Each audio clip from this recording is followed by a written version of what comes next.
কৃষ্ণ হরে কৃষ্ণ কৃষ্ণ কৃষ্ণ হরে হরে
রাধে রাধে।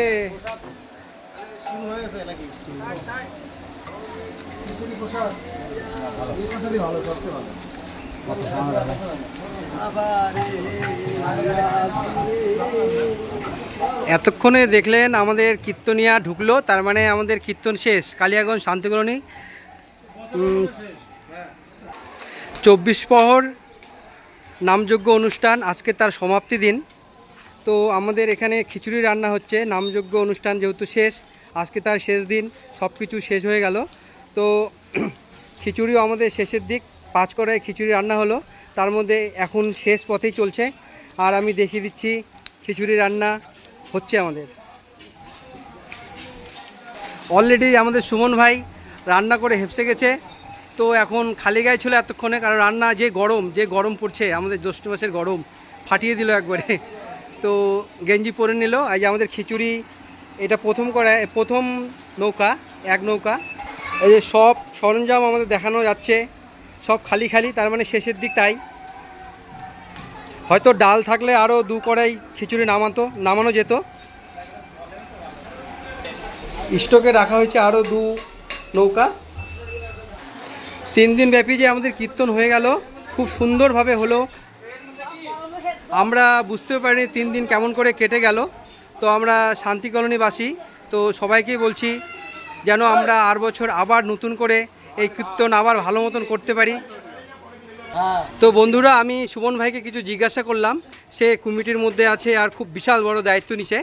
তো সুমন ভাই, তুমি কিছু বলো আমাদের কীর্তন বিষয়ে, বলো।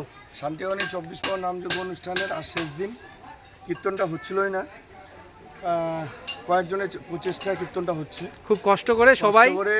যেদিন কীর্তন শুরু অধিবাস, তার একদিন আগেও কিছু হচ্ছিল না, আমাদের পুরো টেনশন ছিল, আমাদের প্রচণ্ড টেনশন ছিল। তারপর এক বন্ধুর প্যান্ডেলের ব্যবসা, তো ওই বললো যে ঠিক আছে, আমি রিস্ক নিচ্ছি, প্যান্ডেলটা আমি দিয়ে দিচ্ছি। তো সবাই 8-10 জন 15 জন মিলে সবার প্রচেষ্টাতে 3 দিন প্রচুর দিন রাত পরিশ্রম করে আজকে শেষের দিনে, তো সবার চেষ্টায় কলোনির সবার আশীর্বাদ মাথায় নিয়ে নামছি। তার মধ্যে যে আমাদের যে গুরুদেব ছিল, সেই গুরুদেব বললো যে শুরু করো, আমরা আছি, সহযোগিতা করব। সেই গুরুদেবের বিশেষ করে তার অবদান প্রচুর, এবং সবার শান্তিবাণী, সবার অনেক প্রচেষ্টার পরে এই পর্যন্ত আসতে পারছি। দেখা যাক কতদূর কি হচ্ছে। তো ফ্রেন্ড, এইমাত্র আমাদের সুমন ভাইয়ের মুখে কিছু শুনলাম। আর সব কিছু থাকলে কিন্তু হয় না, আমাদের কিন্তু মন দরকার। আর মন যদি ঠিক থাকে তাহলে আমরা সব কাজে সফল হব। তো এতক্ষণ আমাদের যে কথাবার্তা শুনলেন বা আমাদের যে অনুষ্ঠানের খিচুড়ি রান্না বা আরও কীর্তন সম্পর্কে কিছু বললাম, তো সবই ভালো। আর সব কিন্তু তোমাদের মানে ভালোবাসায়, তোমাদের আশীর্বাদে আমাদের খুব ভালো হলো আর আমাদেরও খুব ভালো লাগলো। তো ফ্রেন্ডস, রাখছি, এখানে সমাপ্তি করে দিলাম।